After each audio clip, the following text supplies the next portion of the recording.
नमस्कार, मैं अशोक व्यास हूँ और बात आज हम उस ड्यू प्रोसेस की करने वाले हैं। उस ड्यू प्रोसेस को फ़ॉलो करने के बाद इम्पैक्ट की करने वाले हैं, जो कहीं न कहीं अमेरिका और भारत में एक हिसाब से समानांतर सा दिखाई दे रहा है। अमेरिका की चर्चा बहुत संक्षेप में करते हुए मैं भारत की तरफ चलूँगा और जो 530,000 लोग एक विशेष प्रावधान के द्वारा एग्ज़ीक्यूटिव ऑर्डर प्रेज़िडेंट बाइडेन का जिन्हें अमेरिका में ले आया, उनको वापस भेजने के लिए जो एग्ज़ीक्यूटिव ऑर्डर प्रेज़िडेंट ट्रंप द्वारा साइन किया गया, तो अदालतों में न्यायाधीश महोदय का ये कहना है कि इसमें ड्यू प्रोसेस फ़ॉलो करना चाहिए, केस बाय केस लेना चाहिए। उसको लेकर अमेरिका में एक बहस चल रही है। भारत चलते हैं। वक्फ अमेंडमेंट बिल के पहले बहुत चर्चाएँ हुईं, किस तरह से किन प्रावधानों के अंतर्गत आवश्यकता से अधिक या बहुत अपरिमित शक्ति वक्फ बोर्ड को दे दी गई थी, उसके क्या-क्या परिणाम हो रहे थे, उस सब पर भारत की संसद के दोनों सदनों में विस्तृत चर्चा के बाद जो अमेंडमेंट बिल, जिसके द्वारा 2013 में जो प्रावधान द्वारा उसको शक्ति दे दी गई थी, उनको कम किए जाने की बात रही। एक रिएक्शन जो हमने संविधान सभा के भीतर ही या यूँ कहिए कि संसद में देखी, उसकी भी चर्चा करेंगे और उसके बाद जो हालात उत्पन्न हो गए हैं, जिनकी विभीषिका आग के रूप में विशेष करके मुर्शिदाबाद में ये जो बात शांतिपूर्ण प्रोटेस्ट की होते हुए किस तरह से खून बहने वाली स्थितियाँ आ गई हैं, उस तरफ चलेंगे। मैं स्वागत कर रहा हूँ अपने पैनलिस्ट का। दिल्ली से हमारे साथ जुड़ रहे हैं डॉक्टर सुधीर बिष्ट और बेंगलुरु से हैं डॉक्टर प्रेम तन्मय। सुधीर जी, मैं अपनी बात को थोड़ा-सा जारी रखते हुए, जब आप एक विषय पर बहस हो रही हो संसद में और जो पारित हो गया हो अमेंडमेंट, उसके बाद में यदि एक संसद का सदस्य उसको वहीं पर फाड़ देता है और महात्मा गांधी के साथ कोई कोरिलेशन स्थापित करते हुए ये घोषित करता है कि वो इसको स्वीकार नहीं करेंगे, तो वहाँ पर ऐसा लगता है कि संवैधानिक परंपरा को जिस तरह से उसकी अवमानना हुई है, उसके बावजूद उनके बारे में उनके ऊपर कोई कार्रवाई हो, ऐसी स्थिति देखने में नहीं आती है। कुछ इसी तरह की बातें जब सड़कों पर आ जाती हैं और प्रेम जी विशेष करके पीसफुल प्रोटेस्ट जो हैं, वो मर्यादित रूप से अपनी बात कहने के बहुत बाहर चले जाते हैं और मुर्शिदाबाद के बहुत ये सरल यूँ कहना चाहिए कि एक सतही सी विभीषिका दिखाने वाले जो ये दृश्य हैं, वो भी भयावह कर देने वाले हैं। इसकी पृष्ठभूमि को समझेंगे, आने वाले समय में किस तरह के हालात इस अमेंडमेंट बिल के बाद में जो कार्यवाही होगी उससे बनने वाले हैं, इस सब की तरफ चलेंगे। सुधीर जी, मैं आपसे बहुत संक्षेप में यदि इसको आप फिर से देखें, इसकी आवश्यकता अमेंडमेंट बिल की बहुत अधिक क्यों थी? आप क्या सोचते हैं? देखिए, सबसे पहले तो धन्यवाद आपका कि आपने मुझे यहाँ इनवाइट किया। सारी सोसाइटीज़ जो हैं उसमें क्या करते हैं, हमेशा इम्प्रूवमेंट होती है। तो अगर सोसाइटीज़ में इम्प्रूवमेंट हो, ईज़ ऑफ लिविंग हो, ज़्यादा अच्छे कोऑर्डिनेटेड एफर्ट्स सोसाइटी का हर मेंबर करे, तो उसमें government has to take a lead. So ये जो रिफॉर्म ये बिल है, ये एक रिफॉर्मिस्ट बिल है। तो इसकी पृष्ठभूमि है 1995 में एक अमेंडमेंट लाया था नरसिंह राव गवर्नमेंट ने। तो उसमें क्या था, जब बाबरी मस्जिद का ढांचा, विवादित ढांचा जब गिर गया था, तो ऐसा लगा कांग्रेस पार्टी को कि एक मुसलमान उसके खिलाफ सा हो गया है। तो उनको अपीस करने के लिए थोड़ा सा वो ये लेके आए। उसमें इन्होंने क्लॉज रखा था, अगर मैं इसको समझाऊं, उसको कहते हैं waqf by user. Waqf by user का मतलब ये होता है कि जो जमीन ट्रेडिशनली कई टाइम से बिना डॉक्यूमेंट्स के भी वक्फ की मिल्कियत हो गई हो, है ना, उसको, उस पे कोई डॉक्यूमेंटेशन की जरूरत नहीं है, एक सिर्फ ओरल फरमान से वो प्रॉपर्टी वक्फ की हो जाती है। तो इसमें क्या प्रॉपर्टी से उसमें लिखा था कि जो जो पूजा गृह होंगे मुसलमानों के, क्या कहते हैं उसको, मस्जिद होंगी या मदरसे होंगे या फिर बरियल ग्राउंड, क्रिमेशन ग्राउंड जो उनके ग्रेवयार्ड्स होंगे उनको, इनको ना, इसमें जरूरी नहीं है कि स्टैब्लिश करें आप कि ये वक्फ की प्रॉपर्टी है, लेकिन अगर ये लंबे समय से वक्फ की प्रॉपर्टी मानी जा रही है, इसको कोई चैलेंज नहीं कर सकता। ये एक अपीज करने के लिए किया था मुसलमानों को कि आगे और कोई विवादित, कोई पुरानी जमीन को लेके कोई विवाद ना हो।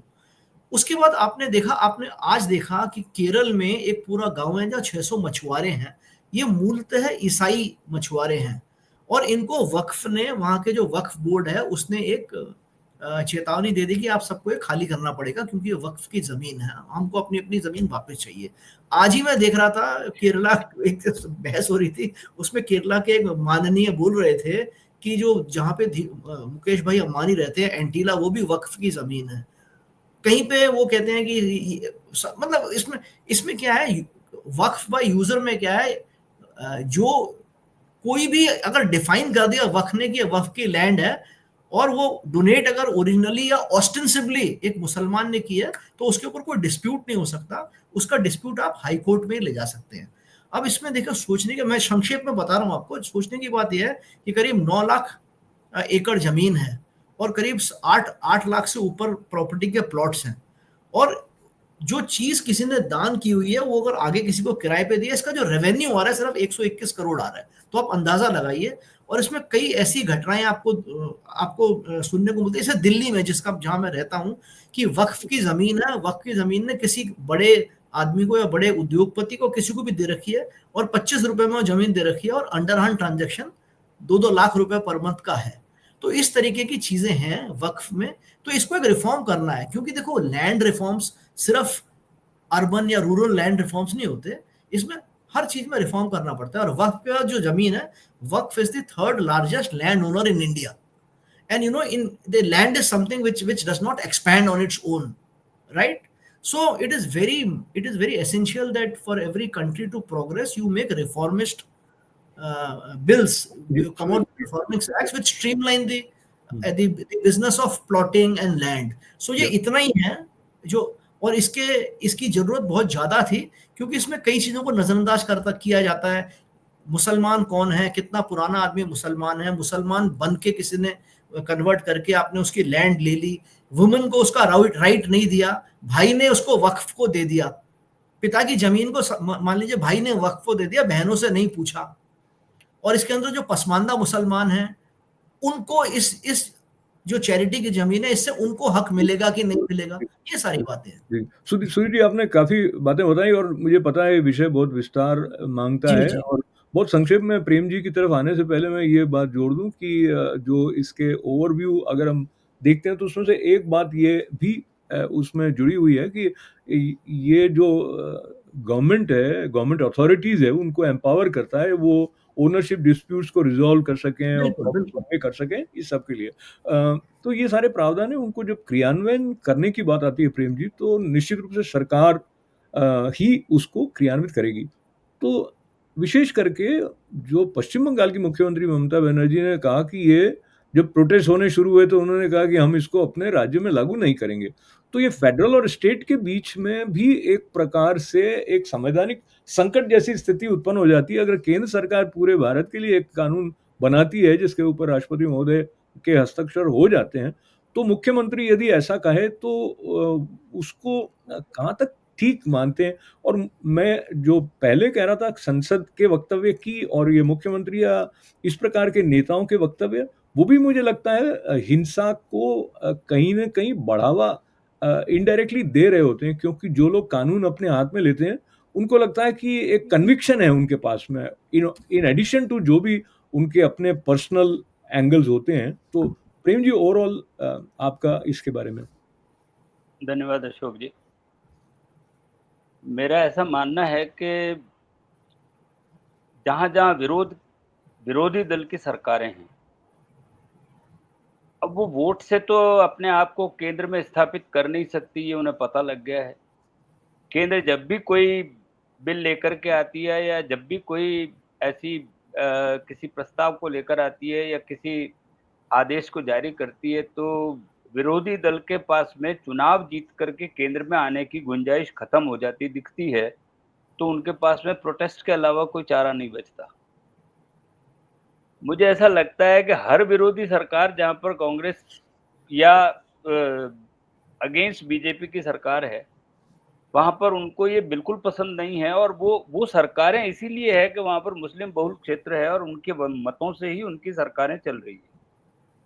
तो निश्चित रूप से जब कोई मुसलमानों को इफ़ेक्ट करने वाला बिल आएगा, तो उनको लगता है कि ये अगर उन्हें पसंद नहीं है, तो वो उसके उसके साथ खड़े हो जाएँगे, जिसका उदाहरण हमें ममता बनर्जी की सरकार के रूप में दिखाई दे रहा है। और जितना वो कह रही हैं प्रोटेस्ट को जैसे सरकार का संरक्षण हो और उनके द्वारा की गई ज्यादती पर कुछ भी एक्शन नहीं लिए जाने का परिणाम ये दिखाई दे रहा है कि वो लोग झूठ होकर के और इसके अगेंस्ट में अपनी बात को कर रहे हैं और उसकी हिंसा का रूप दे रहे हैं, उसे एक दबाव बनाने का प्रयत्न है।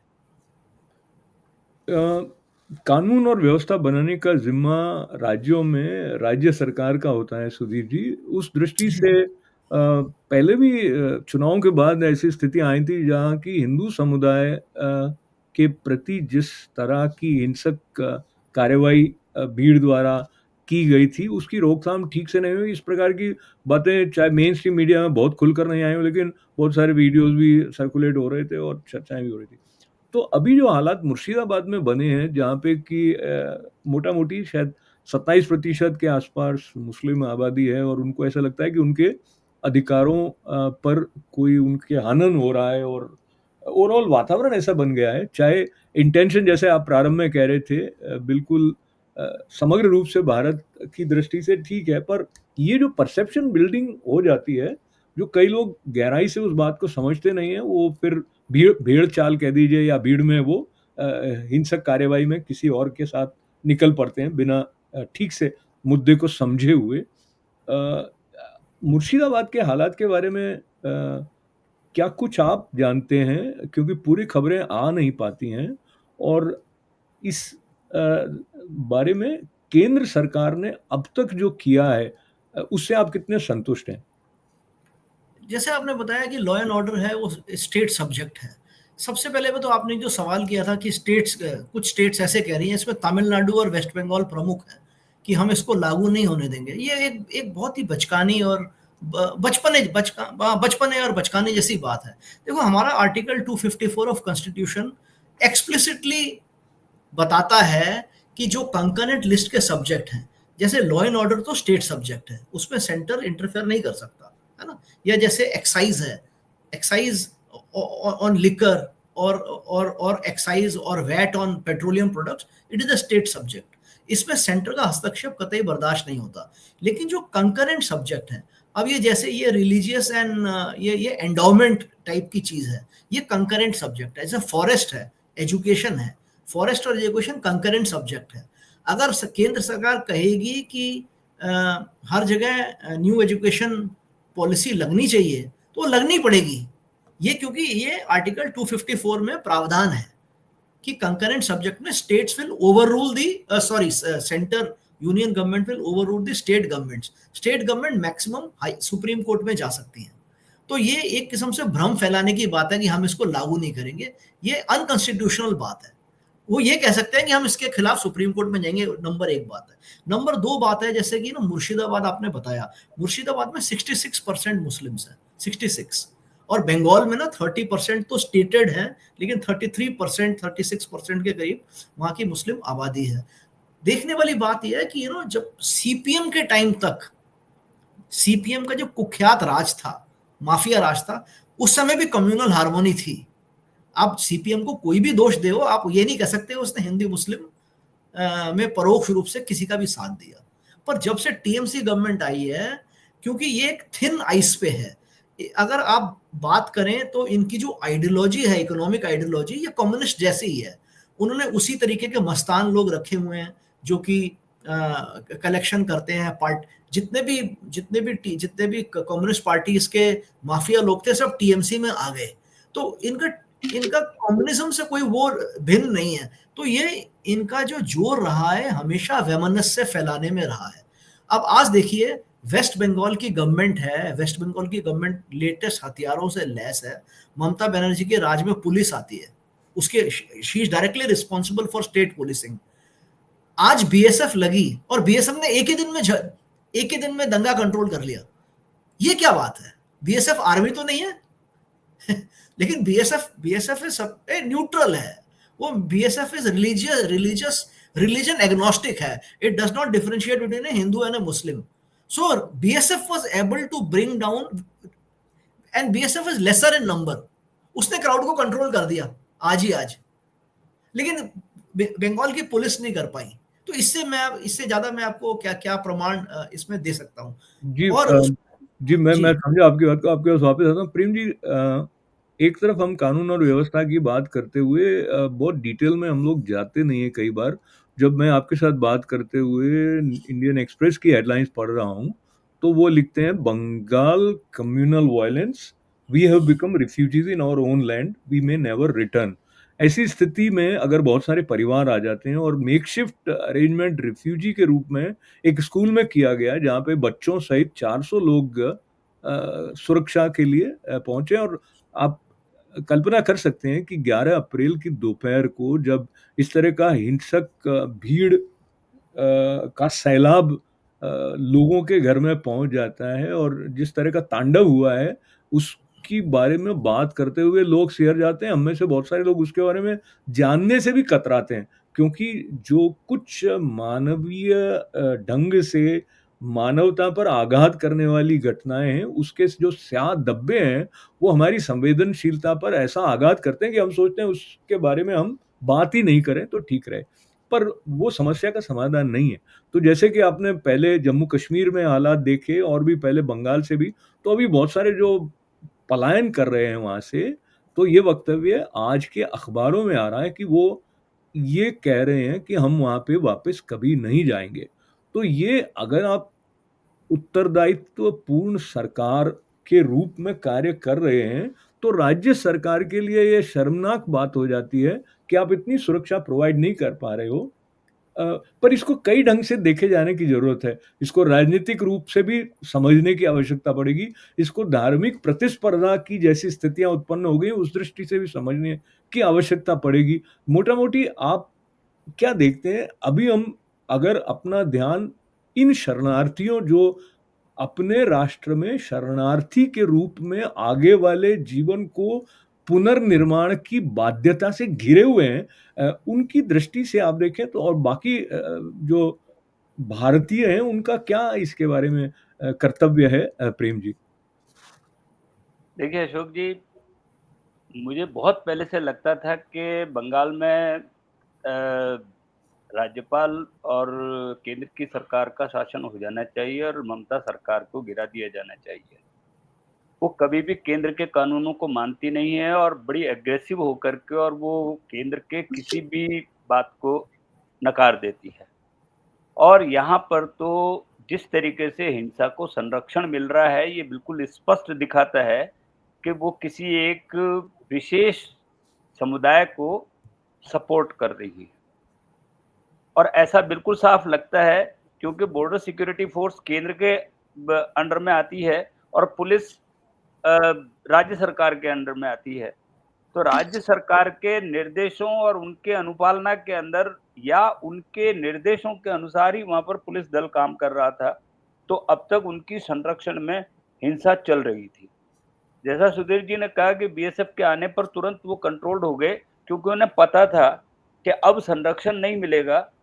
अब हमें, और आपको पता है कि अगर यूपी के मुख्यमंत्री योगी आदित्यनाथ जी का स्टेटमेंट सुने, तो उन्होंने कहा था कि लातों के भूत बातों से नहीं मानेंगे।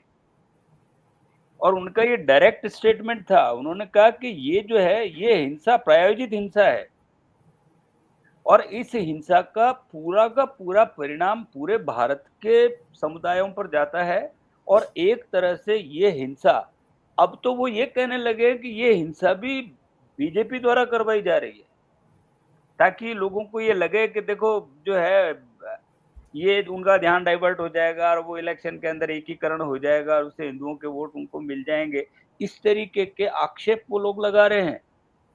सुधीर जी, जो बात प्रेम जी ने कही उसको ध्यान में रखते हुए, जब इस तरह के हालात पहले भी हुए हुए हैं, तो क्या आपको नहीं लगता है कि केंद्र सरकार को प्रोएक्टिवली इसके बारे में सजगता अधिक बरतनी चाहिए थी? That is number 1। नंबर 2, आप प्रेम जी या मैं, हम लोग कॉन्स्टिट्यूशनल एक्सपर्ट नहीं है, पर जिस संभावना की चर्चा प्रेम जी ने की, जब इस तरह के हालात होते हैं तो जो राष्ट्रपति शासन लगाए जाने की स्थिति आती है, वो अभी है या नहीं है, या केंद्र सरकार उस पर विचार नहीं करना चाहती है? कई राजनीतिक कारण भी हो सकते हैं, सुधीर जी। देखिए, अभी तक तो बीजेपी सरकार ने कोई किसी भी सरकार को बर्खास्त किया नहीं आज तक।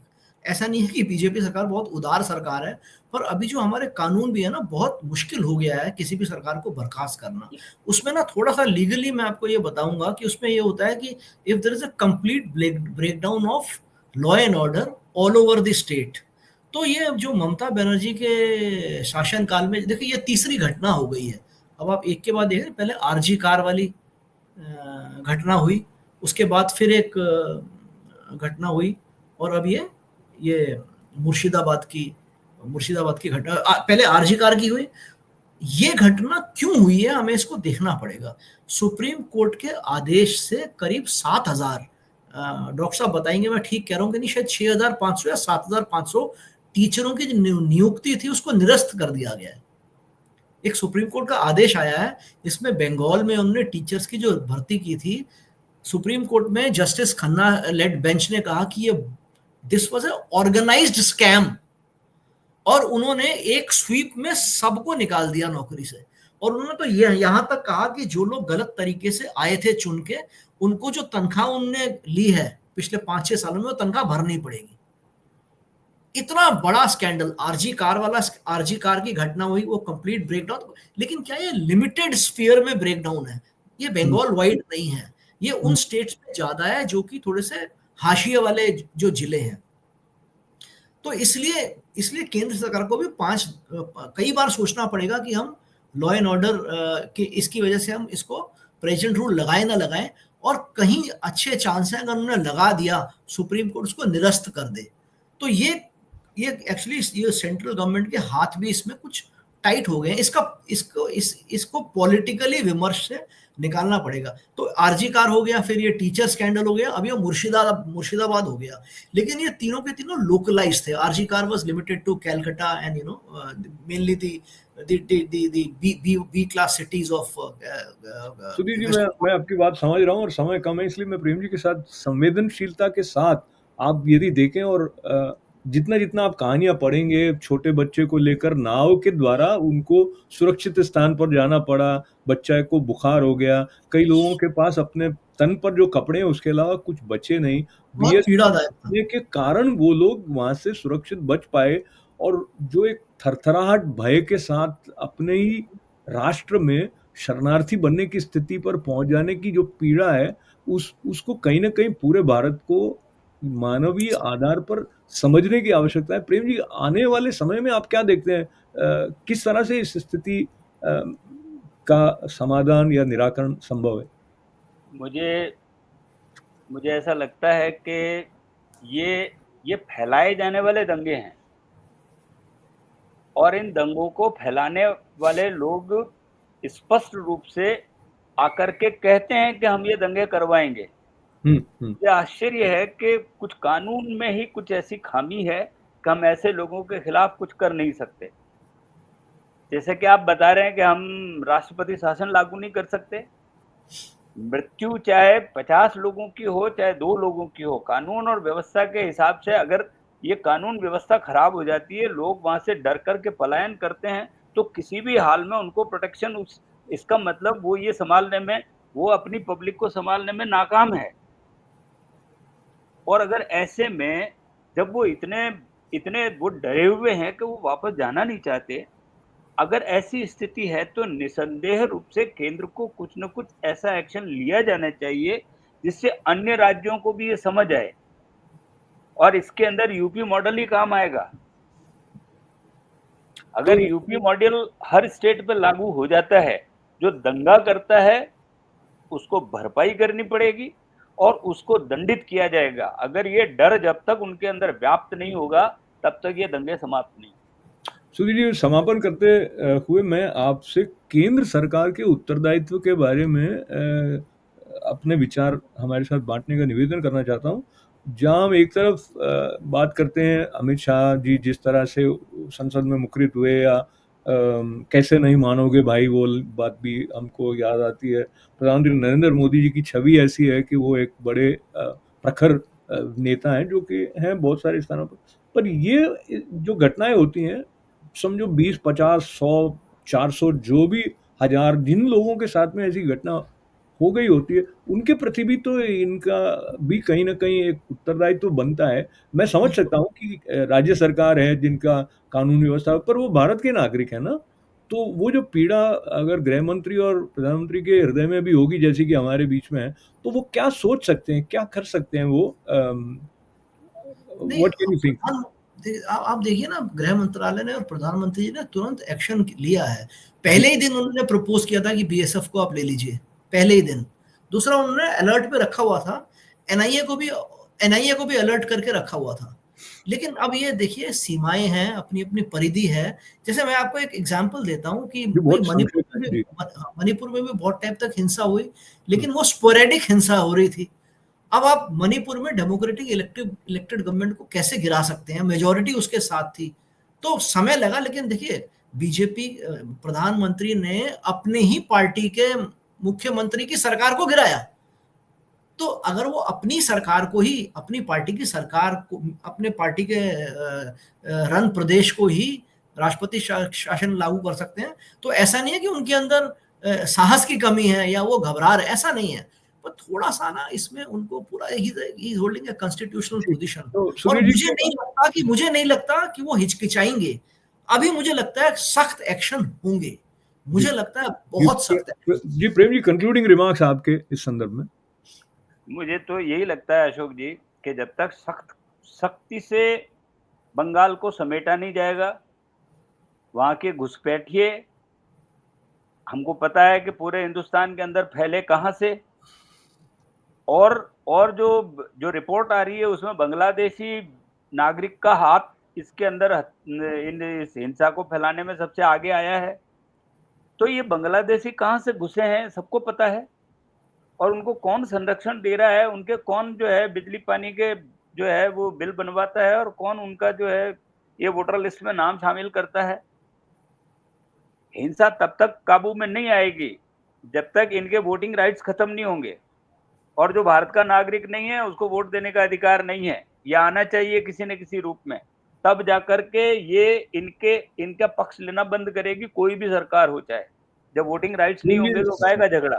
जी, तो बहुत धन्यवाद है। मुझे लगता है कि ये महत्वपूर्ण सार्थक चर्चा रही, और समाधान हमारे हाथ में नहीं होते हुए भी कहीं न कहीं इस तरह की चर्चा से जो थोड़ी-सी स्पष्टता आती है, और हमारे कुछ और दर्शक भी समझ पाए होंगे कि किस तरह की स्थिति से वो लोग जो मुर्शिदाबाद में इस हिंसक विरोध का शिकार हुए हैं, उनकी जो स्थिति है, और अपने ही देश में शरणार्थी बनने के लिए विवश हुए ये बहुत सारे हिंदू परिवार आने वाले भविष्य में किस तरह से अपने जीवन निर्माण को कर पाएँगे, और जो लोग जिन्हें हमने खो दिया है इस हिंसा के कारण, उनके प्रति उनके परिवार वालों के प्रति संवेदना व्यक्त करते हुए पूरे विश्व में शांति हो, ऐसी हमारी प्रार्थना रहती है। विशेष करके इस प्रकरण के साथ के मुद्दों पर बहुत विस्तार से चर्चा होने के बाद में इसको स्वीकार शांतिपूर्ण ढंग से किया जाए, इस बारे में चर्चा जो विपक्षी दल के नेता हैं, उनकी तरफ से भी जिस समझ के साथ होनी चाहिए, ऐसी